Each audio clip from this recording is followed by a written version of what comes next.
ہم نے مانا کہ جنت بہت ہے حسین، واہ واہ۔ چھوڑ کر مدینہ ہم نہ جائیں کہیں۔ مدینے وہ کیا ماجرا تھا جو آپ کی زیارت کے لیے کتنے افراد وہاں پر جمع ہوئے اور وہ کون سا مقام؟ سرکار جب مدینے تشریف لے جا رہے ہوں گے اور پھر حضور کے استقبال کی کیا تیاری کی ہوگی، وہ نبی آخر الزماں آ گئے۔ مدینہ والو تمہارا مطلوب آ گیا ہے۔ عشق و محبت کا یہ سفر ہے۔ صدیق اکبر یوں مصطفیٰ کے رنگ میں رنگے گئے ہیں کہ پہلی نظر میں دیکھنے والے کے لیے پہچاننا مشکل تھا مصطفیٰ کون ہے، صدیق کون ہے۔ آج دیکھ اسی مدینے میں تیرا بیٹا کس شان سے آ رہا ہے، دکھا رہے ہیں یہ ہستی وہ ہے جس کے آنے سے پہلے لوگ بچیوں کو زندہ درگور کیا کرتے تھے۔ آؤ دنیا والوں دیکھو، آج بچیاں بھی خوشی میں اس کے آنے پہ طلع البدر علینا من ثنیات الوداع، بچیاں کیوں نہ استقبال کرتی۔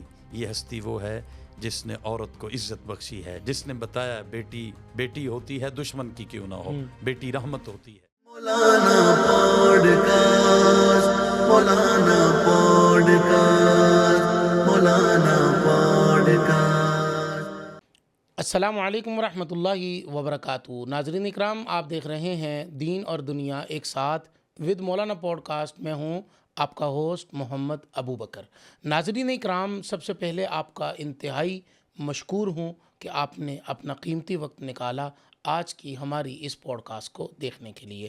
آج سب سے پہلے میں آپ کو تعارف کرواؤں گا ہمارے اسٹوڈیو میں موجود شخصیت علامہ ڈاکٹر خالد محمود صاحب، جو کہ ڈائریکٹر تھے اسلامی اکیڈمی مانچسٹر کے اور جسٹس ریٹائر تھے، محقق الاثر تھے۔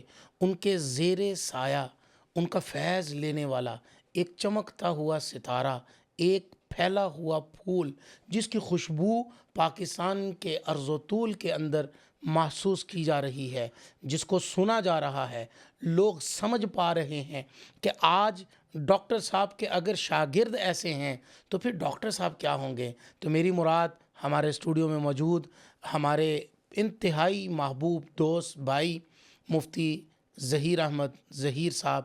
السلام علیکم ورحمۃ اللہ وبرکاتہ۔ وعلیکم السلام ورحمۃ اللہ وبرکاتہ۔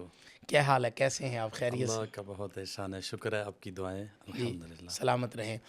ناظرین، آقا مدنی کریم صلی اللہ علیہ وسلم وہ ہستی ہیں کہ جب اللہ نے نبوت عطا فرمائی، آپ کہہ رہے تھے زنبلونی زنبلونی، اور اللہ کہہ رہے تھے بشیروں و نذیرا، اور اللہ کہہ رہے تھے ہم نے آپ کو ڈرانے والا اور خوشخبریاں دینے والا بنا کر بھیجا ہے۔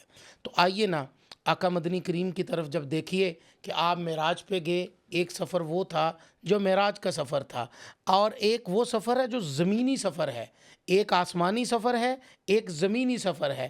اب آسمانی سفر کرنے کے بعد آقا مدنی کریم صلی اللہ علیہ وسلم وہ بات جو اللہ نے کہی تھی کہ آپ کو نبوت عطا کی گئی ہے، آپ کو ہم نے لوگوں کی ہدایت کے لیے بھیجا ہے، رحمت للعالمین بنا کر بھیجا ہے، دعوت کے لیے بھیجا ہے۔ اب آپ دعوت کے سلسلے کو لے کر چلتے ہیں، لوگوں کے پاس چلتے ہیں، لوگوں سے ملاقاتیں کرتے ہیں، تو آپ کے آخری جو مکی 3 سال ہیں یہ ملاقاتوں کے 3 سال ہیں۔ تو ہم چلتے ہیں، موضوع ہمارا چل رہا ہے، 2 پارٹ آپ دیکھ چکے ہیں، یہ تیسرا اور فائنل ہمارا ہجرت کے موضوع پر یہ پارٹ ہے۔ تو میں آپ کو لے کے چلتا ہوں سب سے پہلے مفتی صاحب کی طرف۔ مفتی صاحب، مجھے یہ بتائیے گا کہ ہجرت کے جو اسباب تھے اس میں آپ مجھے یہ بتائیے کہ مدینے کے اندر اسلام کیسے پہنچا؟ بسم اللہ الرحمن الرحیم۔ ہجرت کے اسباب پر ہم پچھلی پوڈ کاسٹ میں بات کر چکے ہیں۔ جی، اگر سامعین اس کی طرف دوبارہ توجہ کریں گے جی، تو بھرپور فائدہ ہوگا، تاکہ اگلی گفتگو کے ساتھ جی، اس کا ربط قائم ہو سکے۔ جی، نبی کریم صلی اللہ علیہ وسلم کو اللہ رب العالمین نے ایک آفاقی نظام اور عالمی پروگرام عطا فرمایا۔ جی، ظاہر ہے کہ اس کے لیے ایک مرکز کی، اس کے لیے اسٹیٹ کی، ایک ریاست کی ضرورت تھی، اور اس کا انتخاب بھی پروردگار عالم نے خود فرمایا ہے۔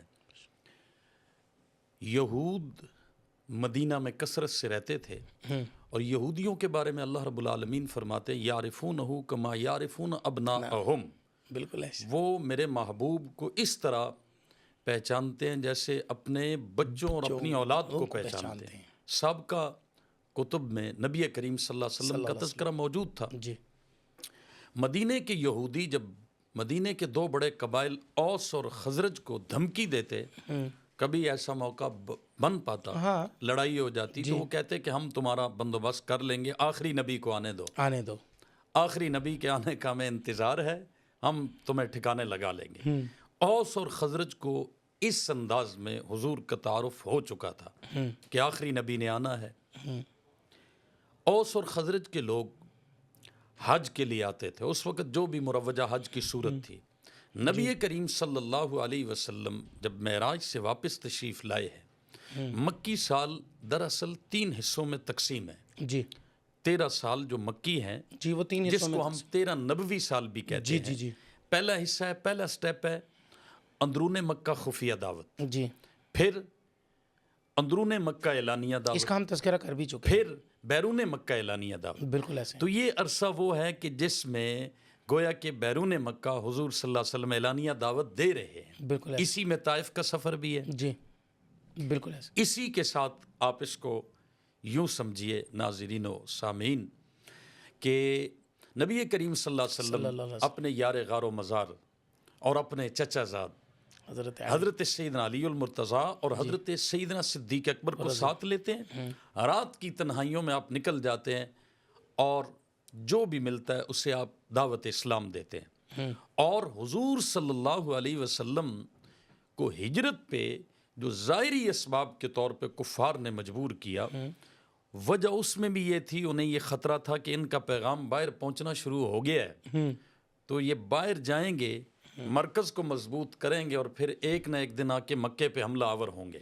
بالکل ٹھیک ہے. اسی کے صد باب کے لیے حضور کا مشورہ ہوا، وَإِذْ يَمْكُرُ بِكَ الَّذِينَ كَفَرُوا لِيُثْبِتُوكَ أَوْ يَقْتُلُوكَ أَوْ يُخْرِجُوكَ، جی. کہ کریں یا نکال دیں.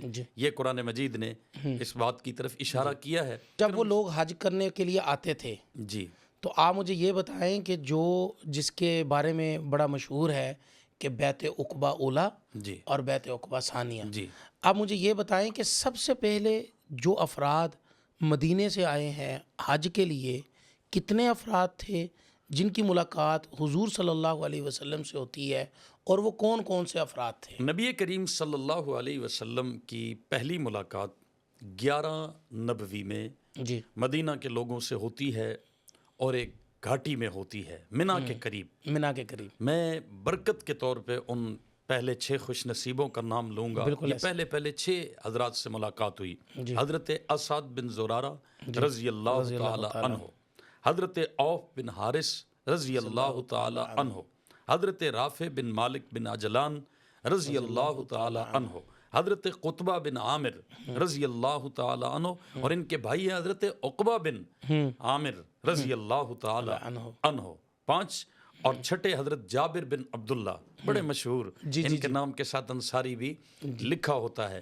تو یہ 6 حضرات سے آپ کی پہلی ملاقات ہوئی. آپ نے دعوت پیش کی، اپنا پروگرام پیش کیا، صاف ستھری بغیر لگی لپٹی باتیں تھی. حضور اکرم صلی اللہ علیہ وسلم کا پیغام انہوں نے قبول کیا اور یہ اسلام لائے اور واپس مدینہ چلے گئے. اب یہ خوشبو پہنچ گئی. یہ وہ پہلے ملاقات تھی. اس کو بیعت عقبہ اولا نہیں کہتے ہیں، یہ اس سے پہلے کی ملاقات ہے، جو پہلے 6 افراد کی ملاقات، 6 کے 6 مسلمان ہو گئے. اب اگلے سال جو حج پر مدینہ سے لوگ آتے ہیں، ان میں کتنے افراد سے جن سے ملاقات ہوتی؟ حضرت میں عرض کروں نا، ایمان لانا اور بیعت کرنا، جی، اس میں تھوڑا سا اعتباری فرق ہے. وہ کیسے؟ یہ ڈائریکٹ ایمان لانے والے ہیں. اچھا جی، یہ جب پہنچے ہیں تو مدینہ میں جس کو انہوں نے دعوت پیش کیا، ایمان تو وہ ادھر ہی لے آیا. اللہ اکبر. اب صرف حضور کے ہاتھ پہ اس نے آ کے بیعت کرنی تھی. یہی وجہ ہے کہ پھر اس کے بعد جو 2 ملاقاتیں ہیں نا، 12 نبوی میں اور 13 نبوی میں، ان دونوں کو بیعت سے تعبیر کیا گیا. سبحان اللہ.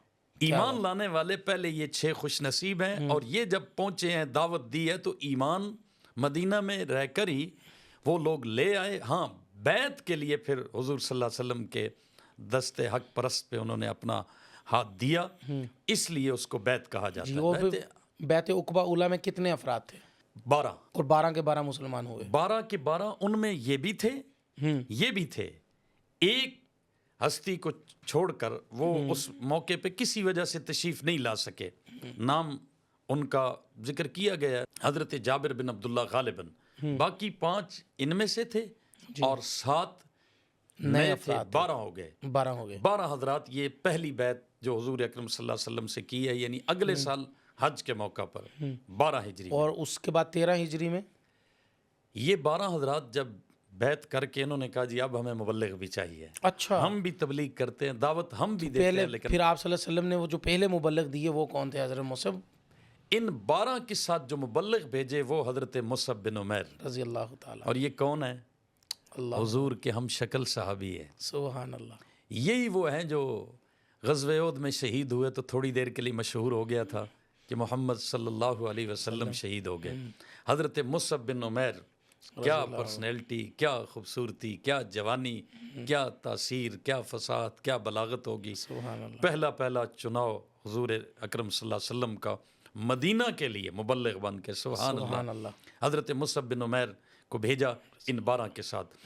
اب حضرت مصعب بن عمیر حضرت اسعد بن زرارہ کے گھر رہتے ہیں، وہیں قیام کرتے ہیں، دعوت و تبلیغ کا کام کرتے ہیں. جو مکہ سے سبق پڑھا تھا وہ وہاں پڑھاتے ہیں. اگلے سال پھر 13 نبوی میں حضرت مصعب بن عمیر 75 لوگوں کو ساتھ لائے ہیں. اللہ، اتنی بڑی کھیپ مدینہ سے لائے ہیں. سبحان اللہ. ان کا حج بھی تھا اور دیدار مصطفیٰ بھی تھا. سبحان اللہ. سبحان اللہ. ایک حج ہو، دوسرا دیدار مصطفیٰ ہو. کہا کرتا ہوں مولانا کہ یہ مدینہ والوں کی محبت تھی جس نے پھر سبحان اللہ اس عظیم ہستی کو اپنے ہاں جا بسایا. اور آج جو مکہ جاتا ہے وہ مدینہ بھی لازمی جاتا ہے. حج کرنے جائے یا عمرہ کرنے جائے. یہ مدینہ والوں کا پیار تھا، محبت تھی اور ان کی الفت تھی نبی کریم صلی اللہ علیہ وسلم سے. تو یہ 75 لوگ. اب میں یہاں ایک بات کرنا ضروری سمجھوں گا. ان 75 میں مدینہ سے 2 خواتین بھی تشریف لائی ہیں. کیا بات ہے. ایک حضور کے ننہالی قبیلے سے بنو نجار سے اور ایک قبیلہ بنو سلمہ سے. بنو نجار سے جو عورت تشریف لائی وہ ہے حضرت ام عمارہ، اور قبیلہ بنو سلمہ سے ام منیع ان کا نام ہے.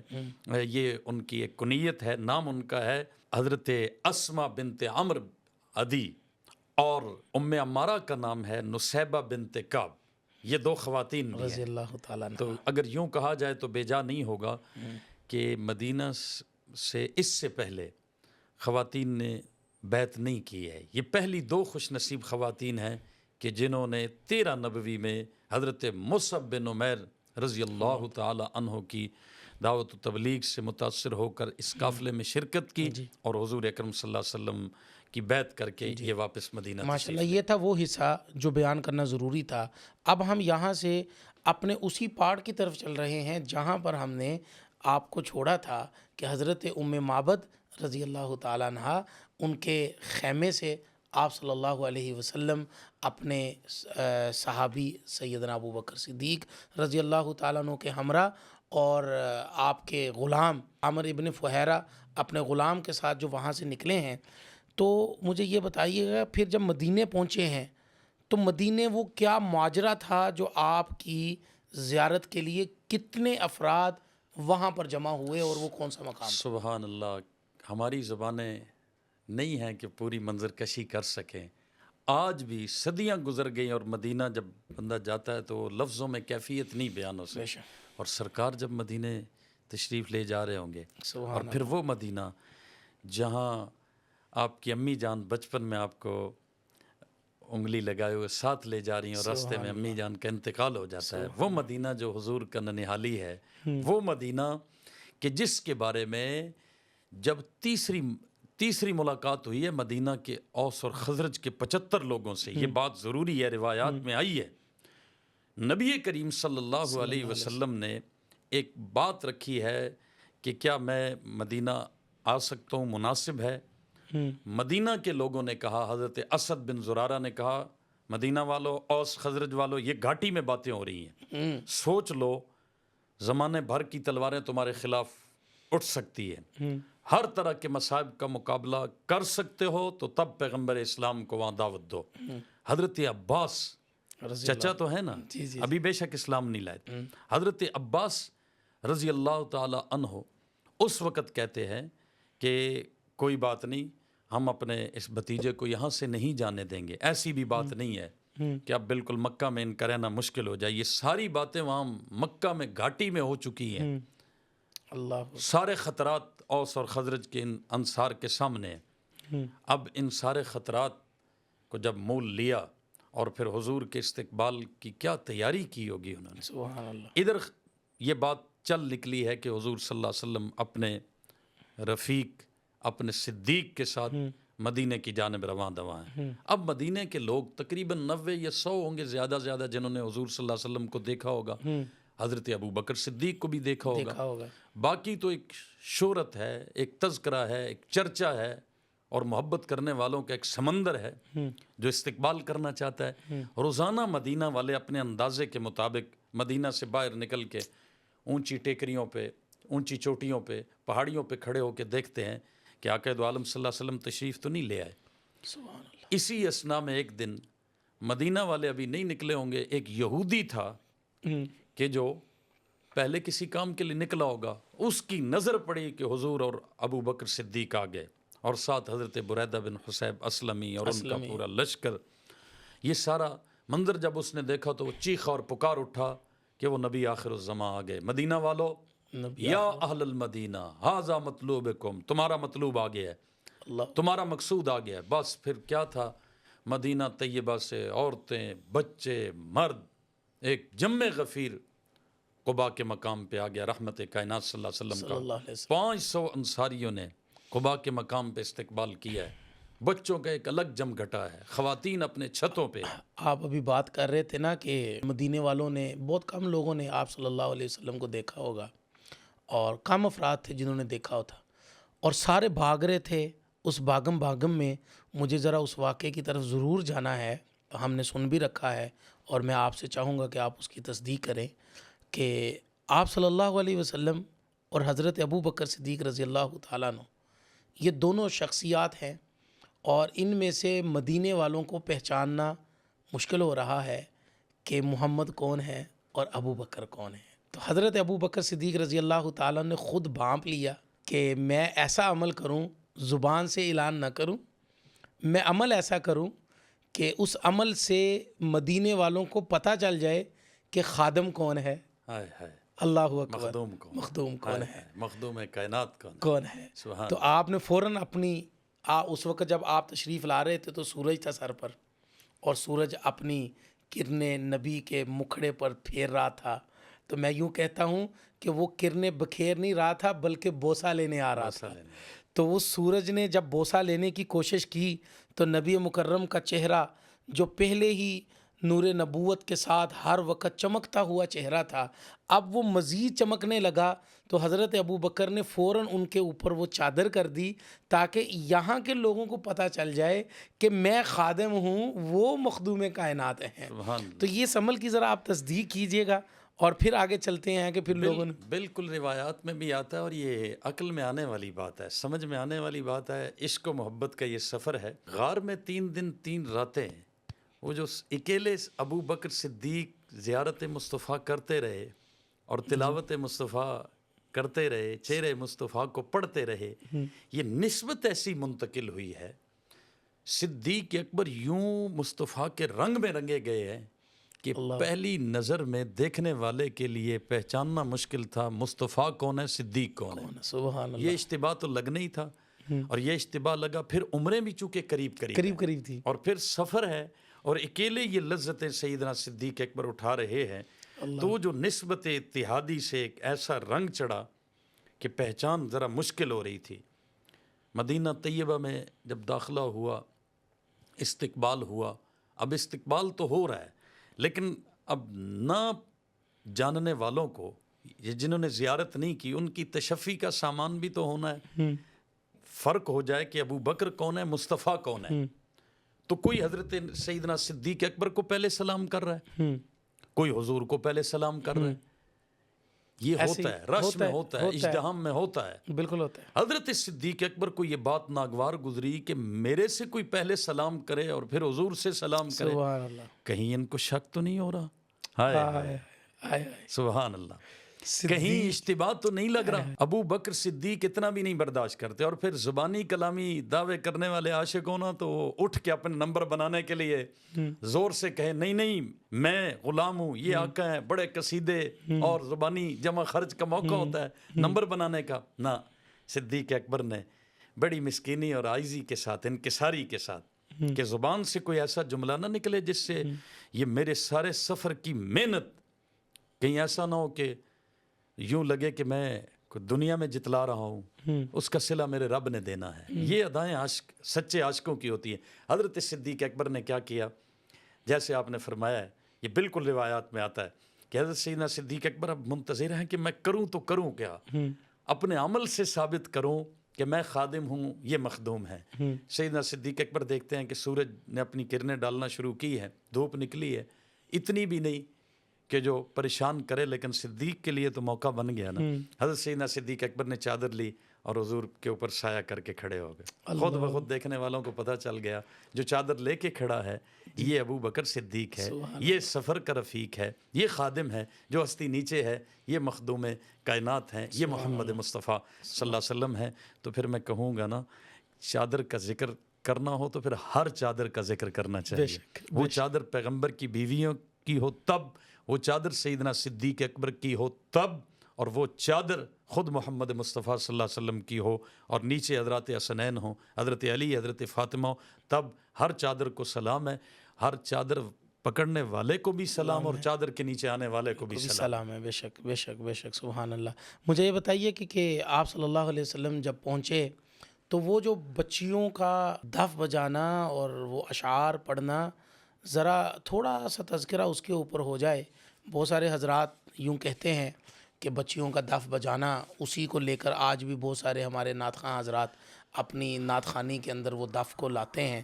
تو آپ ذرا تھوڑا سا اس کے اوپر روشنی ڈالیں, اور آپ سے سوال بھی ہوتے ہوں گے, اور اس کے اوپر بات کرنا بھی میں سمجھتا ہوں کہ بہت موقع ہے, اور اگر یہ بات نہ کی جائے تو پھر آگے چلنا تھوڑا سا دشوار ہو جائے گا. تو ذرا ان کا تذکرہ کیجیے نا. دیکھیں جی, اصلاح تو لازمی ایک حصہ ہے. جی, دعوت کے ساتھ ساتھ اصلاح, تبلیغ کے ساتھ ساتھ اصلاح چلتی ہے, ضروری ہے, کسی پہ تنقید مقصود نہیں ہے. جی, بلکہ میں اگر یہ بات حضرت مولانا مفتی منیب الرحمان صاحب کے حوالے سے کروں تو زیادہ بہتر ہے. ان کا ایک مضمون جنگ اخبار میں آیا تھا, اور وہ بار بار ریپیٹ ہوتا ہے.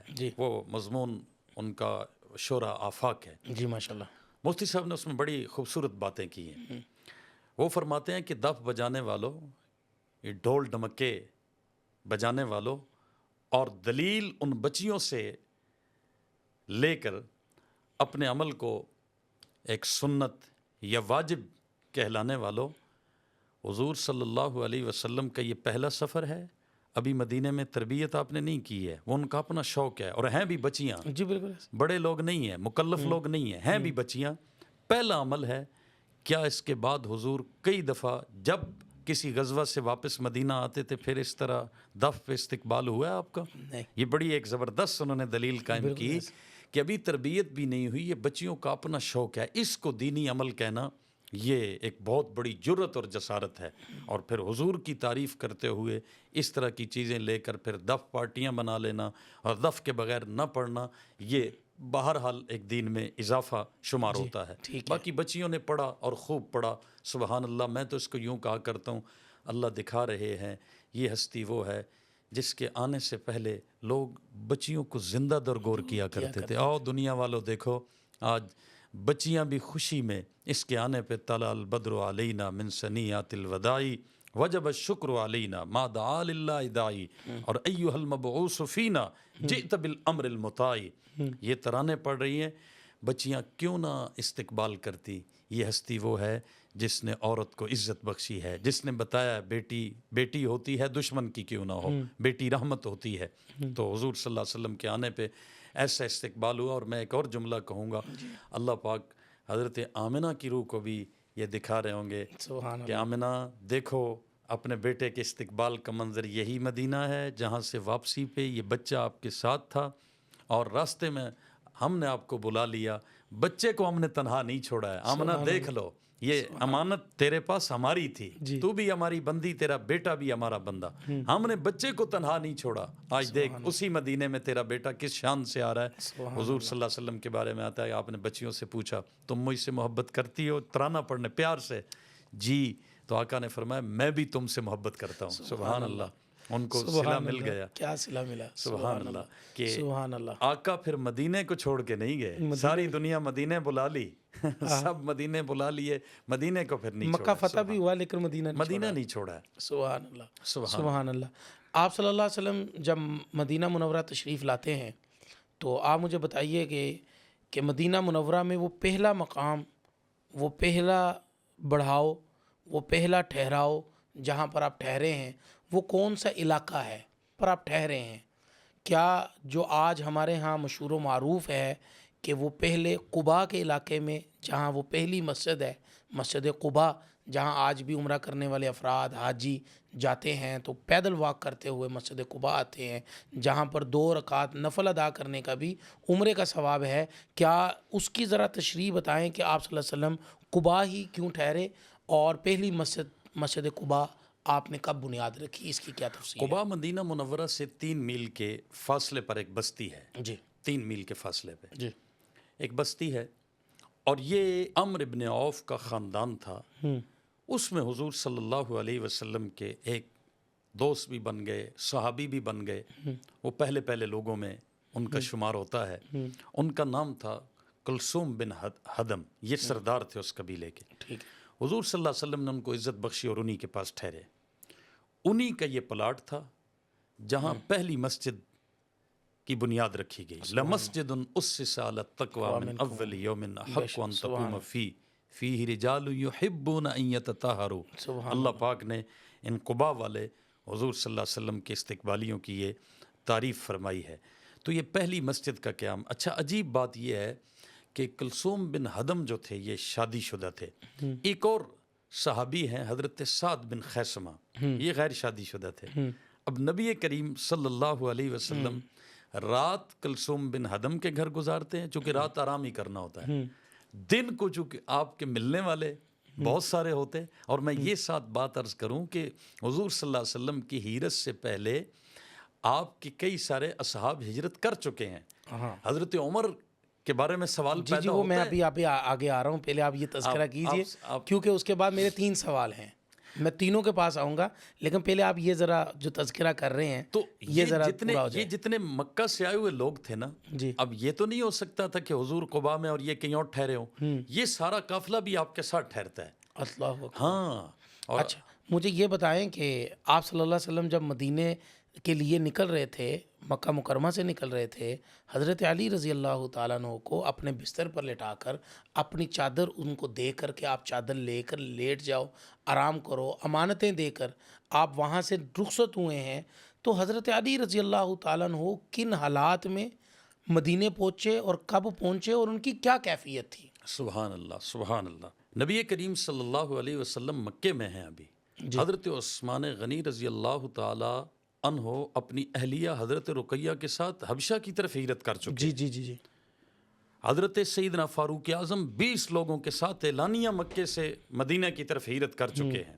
یہ تو حضرت عمر کا تو مشہور واقعہ ہے، اور آپ نے کھڑے ہو کر آپ نے کہا کہ آؤ، ایسے اشارہ کیا کہ آنا ہے نا، میرا راستہ روکنا ہے تو اس پہاڑی کے پیچھے آ جاؤ، جیسے کہتے ہیں نا میں نکل رہا ہوں لاہور سے، آ جاؤ بتی چوک میں، آ جاؤ بابو صاحب۔ حضرت عمر نے ایسے ہی کہا۔ حضرت فاروق اعظم کا تذکرہ ہجرت کے سفر میں ضروری ہے، حضرت علی کا تذکرہ ضروری ہے، حضرت عثمان کا تذکرہ۔ میں تو یوں کہا کرتا ہوں، حضرت عثمان حبشہ میں، وہاں خوشبو بٹ رہی ہے، سبحان اللہ، حضرت علی بستر مصطفیٰ پہ یہاں خوشبو بٹ رہی ہے، سبحان اللہ، حضرت عمر مدینے پہنچ چکے ہیں، خوشبو بٹ رہی ہے، سبحان اللہ۔ حضرت صدیق اکبر کا بھی بعض روایات میں آتا ہے کہ ارادہ بنا کہ میں ہجرت کر جاؤں، حضور نے خود روکا کہ ابو بکر تیرا میرا ساتھ اس طرح کا نہیں ہے۔ یہاں میں اگر کہوں تو بے جا نہیں ہوگا کہ صدیق مصطفیٰ کے ساتھ سائے کی مانند ہے، جیسے اصل کا سایہ ہوتا ہے، جدھر اصل جاتی ہے سایہ ادھر جاتا ہے۔ حضور نے خود حضرت صدیق اکبر کو روک لیا۔ آپ نے پوچھا حضرت سیدنا علی المرتضیٰ کے، حضرت علی المرتضیٰ بڑی بےتابی کے ساتھ حضور جب غار ثور سے چلے ہیں نا، اس کے بعد حضرت صدیق اکبر ساتھ حضرت علی المرتضیٰ نے 3 دنوں میں کوشش کی ہے کہ امانتیں لوگوں کی واپس کریں. آپ ایک وادی میں کھڑے ہو جاتے کھلی جگہ پہ اور اعلان کرتے من کان لہ عند رسول اللہ صلی اللہ علیہ وسلم ودیۃ نودی الیہ امانتہ. بھائی جس کی بھی امانت حضور صلی اللہ علیہ وسلم کے پاس ہے نشانی بتاؤ لیتے جاؤ. سبحان ہاں جلدی مجھے سبحان جانا ہے, میں نہیں یہاں رہ کر کیا کرنا, آقا چل دیے میں نے پہنچنا ہے. امانتیں لوٹائیں. قبا کے مقام پہ حضرت علی المرتضیٰ جب پہنچے ہیں نا, ہائے ہائے, حضرت صدیق اکبر کو تو ایک بڑا سہارا ہے, حضور ساتھ ہیں. یہاں حضرت علی کو کیوں نہ سلام عقیدت ہو. ہیرت کے سفر میں حضرت علی کا تذکرہ بڑا واضح اور نمایاں ہے. حضور نے ڈیوٹی لگائی ہے نا. حضرت علی جب پہنچے ہیں تو آقا نے نظر کی تو حضرت علی کے پاؤں زخمی ہیں. تیزی کہتے زخمی خون نکل رہا تھا, خون نکل رہا تھا. حضرت علی کس بےتابی کے ساتھ کہ میں آقا اور حضرت ابو بکر صدیق کو پہنچوں اور منظر دیکھوں مدینے والوں کی محبت کا. تو سیدنا علی المرتضیٰ اس طرح دن کو چھپتے چھپاتے رات کو سفر کرتے بڑی مشکل سے بڑی صعوبت سے گزر کر پہنچ ہی گئے قباء میں. حضور صلی اللہ علیہ وسلم کی آنکھوں میں آنسو آ گئے. جب اپنے اس چچا زاد ویر کو دیکھا نا تو آنکھوں میں آنسو آئے اور آپ نے اپنا لعاب حضرت علی کے پاؤں پہ لگایا. لکھا ہے کہ حضرت علی کے پاؤں میں پھر زندگی بھر کبھی درد نہیں ہوا. تو اس سفر ہجرت میں سیدنا صدیق اکبر کی ایڑی کو بھی شرف ملا ہے. سبحان اللہ. اور سیدنا علی المرتضیٰ رضی اللہ تعالیٰ عنہ کے قدمین کو بھی شرف ملا ہے کہ مصطفیٰ کا لعاب وہاں لگا ہے. سبحان اللہ. اس انداز میں سیدنا علی المرتضیٰ رضی اللہ تعالیٰ عنہ پہنچے ہیں. اب آپ صلی اللہ علیہ وسلم نے پہلی مسجد کی بنیاد رکھ دی اور پلاٹ بھی وہ مل گیا, آپ کا قیام بھی ہوا. آپ مجھے بتائیں کہ پہلا جمعہ پھر کہاں پر پڑا ہے؟ اس میں روایات میں اختلاف ہے کہ قباء میں آپ کتنے دن ٹھہرے ہیں. 4 دن بھی آتا ہے, 14 دن بھی آتا ہے, 24 دن بھی آتا ہے. اور نبی کریم صلی اللہ علیہ وسلم یہاں مسجد بنا کے جمعے والے دن چل پڑے. اور حضور ایک آپ کو عجیب بات بتاؤں, حضرت مصعب بن عمیر نے حضور کے آنے سے پہلے اپنے اتحاد سے جمعہ شروع کر دیا تھا. اچھا. حضرت اسد بن زرارہ رضی اللہ تعالی عنہ اور ان باہمی اتحاد کیا. حضور کو پیغام پہنچا, آپ نے تصویب کر دی اور فرمایا ٹھیک ہے. یہ جو ہم پہلا جمعہ کہتے ہیں نا, یہ نبی کریم صلی اللہ علیہ وسلم نے جو پہلا جمعہ پڑھا ہے. جی. 8 کلومیٹر قباء سے آگے چلے ہیں تو بنو سالم کا قبیلہ آیا. حضور صلی اللہ علیہ وسلم نے وہیں پر جمعہ پڑھایا. آج مسجد جمعہ وہاں موجود ہے. حضور صلی اللہ علیہ وسلم نے خطبہ دیا اور اس کا نام ہے خطبۃ التقویٰ. اس میں آپ نے کوئی مکہ والوں سے رنجش دشمنی کسی طرح کا آئندہ پلان نہیں, کوئی ایسی بات نہیں کی. اپنی دعوت بڑے پیارے اور مثبت انداز میں پیش کی. اور جو ماننے والے تھے نا ان کا سر فخر سے بلند ہو گیا. دوسروں کو وہ بتانے والے ہو گئے کہ دیکھو ہم نے ایسی ہستی کو مانا ہے. کیسا تدبر, کیسی فراست اور کیسا تحمل اور کیسی بردباری ہے رحمت کائنات صلی اللہ علیہ وسلم. پھر مسجد نبوی کا قیام کب آیا؟ حضور صلی اللہ علیہ وسلم یہاں سے چلیں اور یہ سارے ربیع الاول کے دن ہیں. سبحان اللہ, باریں آ گئی. ربیع الاول کے دن ہے جب قباء میں داخل ہوئے تو بعض نے 8 لکھا ہے, بعض نے 12 لکھا ہے. بہرحال اور 53 سال حضور صلی اللہ علیہ وسلم کے اسی سفر میں پورے ہوئے ہیں. یہ بھی سیرت نگاروں نے لکھا ہے کہ 53 سال آپ کے پورے ہوئے. پورے اگلے 10 سال اللہ پاک نے مدینے کے لیے آپ کو عطا کر دیے. حضور اکرم صلی اللہ علیہ وسلم اب یہاں سے چلے ہیں تو ہر گھر کے لوگ سامنے کھڑے اور کہتے ہیں حضور ہمارا مال بھی حاضر, جان بھی حاضر, گھر بھی حاضر. آپ فرماتے ہیں جہاں میرا رب میری اونٹنی کو بٹھائے گا وہی میرا مسکن. سبحان اللہ. سبحان اللہ. سیدھے حضور چلے اور اپنے ننہالی قبیلے بنو نجار میں پہنچے ہیں. سبحان یہ جہاں مسجد نبوی ہے, روضہ اقدس ہے, یہ حضور کا ننہالی قبیلہ ہے. ہائے ہائے, کیا حضرت آمنہ کی شان اور کیا حضرت آمنہ کے والدین کی شان کہ حضور وہاں پہنچے اور نبی کریم صلی اللہ علیہ وسلم کی اونٹنی ایک گھر کے آگے بیٹھ گئی. حضرت ابو ایوب انصاری کا وہ گھر تھا. اور پھر اگلا واقعہ سبحان اللہ. ہم چلتے ہیں اس واقعے کی طرف. میں آپ سے پوچھنا چاہوں گا کہ ایک واقعہ ہے جس کی تفصیل شاید ہمارے ناظرین نے بہت کم سنی ہو. میں نے سنی ہے, میری نظر سے گزری ہے, اور آپ تو ماشاءاللہ صاحب مطالعہ ہیں اور آپ تو اس کے اوپر گرفت بھی رکھتے ہیں. وہ کیا واقعہ ہے کہ جس واقعے کے اندر حضرت ابو ایوب انصاری رضی اللہ تعالیٰ عنہ حضور صلی اللہ علیہ وسلم کی خدمت میں ایک خط پیش کرتے ہیں.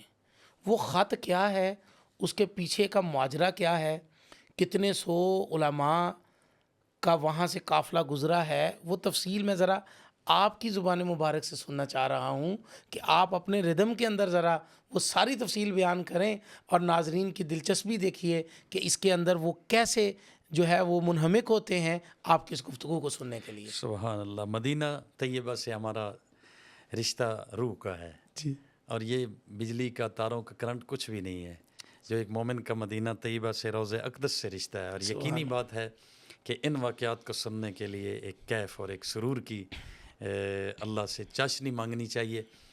نبی کریم صلی اللہ علیہ وسلم تشریف لائے ہیں، اونٹنی حضرت ابو ایوب انصاری کے مکان کے سامنے بیٹھ کے، اور یہ مکان 2 منزلہ تھا، روایات میں آتا ہے تابقین، تابقین کا معنی ہے 2 منزلہ۔ 2 منزلہ۔ ہوا یوں کہ 700 سال قبل نبی کریم صلی اللہ علیہ وسلم سے 700 سال قبل سبحان اللہ، شاہ یمن جس کا نام طبہ تھا، یہاں سے گزرا، 400 علماء اس کے ساتھ تھے۔ علماء نے منظر کو دیکھا، حالات کو دیکھا، مقام کو دیکھا۔ یہ علماء اس وقت سابقہ کتب کے علماء تھے، اور اس میں نصرانی بھی تھے، یہودی بھی تھے، تورات زبور کے علماء ساتھ تھے۔ ٹھیک ہے۔ ان 700 علماء نے بتایا کہ یہ تو نبی آخر الزمان کا دار الحجرہ ہے، سبحان اللہ، یہاں نبی آخر الزمان نے قیام کرنا اور پکا پکا یہیں رہنا ہے، ہجرت کر کے آنا ہے تو پھر یہیں آپ قیام کریں گے۔ شاہ طبہ نے سنا، حیران ہو گیا، اس نے 400 علماء کو کہا کہ میں آپ سب کے مکانات یہاں بنوانے لگا ہوں۔ استقبالیہ صدیوں پہلے، اللہ اکبر، صدیوں پہلے استقبالیہ رب دلوا رہا ہے، 7 صدیاں پہلے، اللہ اکبر۔ 400 علماء کو اس نے کہا مکانات بنوا کے دوں گا، شاہی خرچے پہ رہو گے، یہیں رہنا ہے، اس شہر کی آبادی تم نے کر رکھنی ہے۔ سابقہ کتابوں کے علماء، اور اس وقت کے ظاہر ہے کہ جید علماء اور حق پرست علماء، واہ، 400 کے مکانات بنوائے کہ یہیں تم نے ٹھہرنا ہے، اس شہر کو آباد رکھو، سبحان اللہ، اس شہر پہ کوئی گرد نہ پڑے، سبحان اس شہر پہ کوئی آنچ نہ آئے، ڈیوٹی لگا دی۔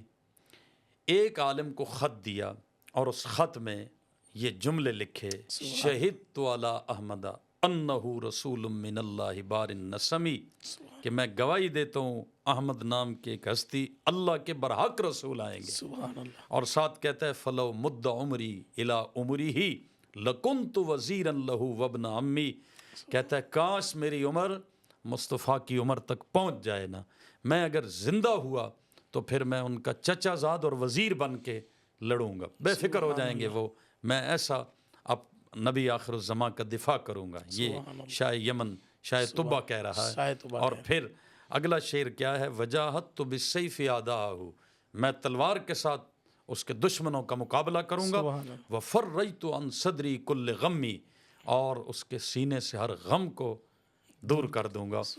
یہ خط لکھ کر اس نے ایک عالم کو دیا کہ جب نبی آخر الزمان آئے نا، تمہاری نسل ہو، نسل در نسل یہ خط چلتا رہے، یہ امانت ہے۔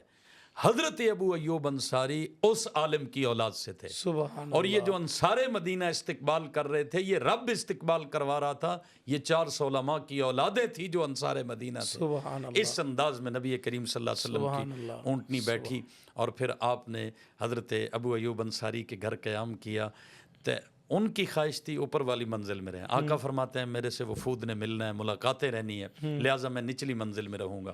وہ میاں بیوی اوپر کھانا بھیجتے، حضور کے بچے ہوئے کھانے کا انتظار رکھتے، سبحان اللہ، اور پھر دیکھتے رہتے جب کھانا بچا ہوا جاتا کہ آقا نے انگلیاں کہاں لگائی ہوں گی۔ سبحان اللہ، اس عشق و محبت کے ساتھ اللہ نے اپنے محبوب کا استقبال کرایا ہے، اور پھر مدینہ کا قیام عمل میں آیا ہے۔ سبحان اللہ۔ آپ صلی اللہ علیہ وسلم نے جو مدینہ کی ریاست کا جب قیام فرمایا تو آپ صحابہ اکرام ہجرت کر کے آئے تھے مکہ مکرمہ سے، اب مکہ میں ان کے باغات تھے، کھجوروں کے باغات تھے، کاروبار تھا، گھر بار تھا، سب کچھ علاقہ گھر بار چھوڑ کر آنا بہت مشکل کام ہے، چھوڑ آئے۔ اب جن کے پاس آئے تھے وہ بھی جیسا کہ آپ تذکرہ کر چکے ہیں کہ انصار مدینہ ہیں، اور حضور کے وہ یہ ستارے ہیں کہ جہاں پر حضور نے فتح مکہ کے بعد بھی رہنے کا، قیام کرنے کا آپ نے ارادہ فرمایا، پھر آپ نے قیامت کی صبح تک کے لیے وہاں قیام کرنے کا ارادہ فرما لیا۔ آپ مجھے یہ بتائیے کہ آپ صلی اللہ علیہ وسلم نے مواخات مدینہ کیسے قائم کیا؟ عجیب بات ہے حضرت مولانا، حضور نے تعلق مع اللہ کی بنیاد بھی آ کے ایسی مخلوق کو خالق کے ساتھ جوڑنے کا نظام کیا مسجد کی صورت میں، ہائے ہائے، مواخات کا قیام کیا مسلمانوں کو آپس میں جوڑنے میں، سبحان اللہ، اور کافروں کے ساتھ کیسے رہنا ہے اس کے لیے معاشرت مل کفار کا بھی قیام کیا۔ یہ بھی بالکل ہے۔ آج تو ہمیں تقسیم ہی نہیں ہوتی نا، کافر کے ساتھ بیٹھنا پڑے تو ہم نام ہی اس کا ایسا رکھ دیتے ہیں کہ جس میں اشتباہ ہو جاتا ہے کہ یار اب اس کو مسلمان کہنا پڑے گا جو کسی صورت بھی مسلمان نہیں ہے، ہاں بالکل ایسے، اس کو معاشرت مال کفار کہو نا، سبحان اللہ، وہ اتحاد بین المسلمین نہیں ہے، اس کو کفار کے ساتھ ایک ملک میں رہنے کا طرز کہہ دو اور ایک ملک کی انتظامی مجبوریاں کہہ دو۔ نبی کریم صلی اللہ علیہ وسلم نے تعلق مع اللہ، تعلق مع المسلمین، ہائے ہائے، اور تعلق مع الکفار، اس کے لیے 3 چیزیں، تعلق مع اللہ کے لیے مسجد نبوی کا قیام، اور تعلق مع المسلمین اس کے لیے مواخات مدینہ کا قیام عمل میں لایا کہ انصار تو بڑے کھلے دل کے ہیں لیکن مہاجرین بھی تو مہاجرین ہیں نا، ان کی خودداری بھی اپنی جگہ قائم رہے، لہٰذا ان کو بھائی بھائی بنا دو، سبحان اللہ، نہ ان کو کوئی حجاب محسوس ہو نہ انہیں بوجھ محسوس ہو، بس میں یہ 2 لفظ کہہ دیے، نہ انہیں حجاب محسوس ہو مہاجرین کو کچھ چیز لیتے استعمال کرتے ہوئے، نہ انہیں بوجھ محسوس ہو کوئی چیز دیتے ہوئے۔ حضور نے 90 تقریباً یہ 90 جوڑے بنا دیے، سبحان 90 لوگوں کا آپس میں مواخات کا رشتہ قائم کیا۔ سبحان اللہ، اس کے بعد تعلق مال کفار کے لیے، معاشرت مال کفار کے لیے پھر میثاق مدینہ کا قیام عمل میں آیا، جو ہمارے قرارداد مقاصد کے ساتھ ملتا جلتا ایک پروگرام ہے جو پاکستان میں، جب پاکستان کا قیام عمل میں آیا تو قرارداد مقاصد ایک طے ہوئی، تقریباً میثاق مدینہ کے ساتھ ملتا جلتا ہے یہ سلسلہ، پھر کسی وقت اس کا تذکرہ کریں گے۔ جی، خیر، حضور صلی اللہ علیہ وسلم پھر ایسے آئے اور آپ کے یار پھر مدینے میں ایسے بسے، دنیا کی کوئی طاقت نہیں دکھا سکتی حضرت مولانا کہ جو مکہ چھوڑ کے آئے وہ فتح مکہ کے بعد جا کے اپنی زمینوں پہ اور اپنے خاندانوں اور اپنے علاقے میں بیٹھ گئے، نہیں، آقا ایک دفعہ چھوڑ دیا، مکہ جائیں گے، حج کریں گے، لیکن ہجرت کی اپنی لذت ہے، اب دوبارہ ہم اپنی زمینوں پہ جا کے نہیں بیٹھیں گے۔ کوئی ایک صحابی رسول بھی ایسا نہیں کہ جس نے مکہ چھوڑا اور دوبارہ جا کے پھر اپنی زمینوں کا قبضہ لیا، اور نہیں، سب کچھ اللہ کے نام پہ وقف کر دیا تو کر دیا۔ ہمیں یہی دین کے لیے ہجرت پسندیدہ ہے، اپنے گھر بار وطن امن چمن سب کچھ قربان کر دیا۔ یہ ہے یاران مصطفیٰ، سبحان اللہ، سبحان اللہ، یہ ہیں حب داران مصطفیٰ۔ سبحان اللہ، انمول خزانوں کا خزینہ ہے مدینہ، جنت کے مکینوں کا سفینہ ہے مدینہ، سبحان پھیلے ہیں تہے خاک یہاں چاند ستارے، کتنے ہی جواہر کا دفینہ ہے مدینہ، ہوتی ہے جہاں شام و سحر نور کی بارش، دنیا تقدس کا وہ سینہ ہے مدینہ، مہکار سمیٹی نہیں جاتی کسی سے، سرکار دو عالم کا پسینہ ہے مدینہ، اور یہ خاک مقدس ہے گلابوں کی جبیں سے، آہستہ قدم رکھنا مدینہ ہے مدینہ، مدینے کے دیوار و در جاگتے ہیں، زمیں جاگتی ہے، شجر جاگتے ہیں، دو عالم کی آنکھوں میں نیند آ گئی ہے، دو عالم کے راہبر مگر جاگتے ہیں، ابھی تک ہیں پہرے کی حالت میں دونوں، ابھی آپ کے ہم سفر جاگتے ہیں۔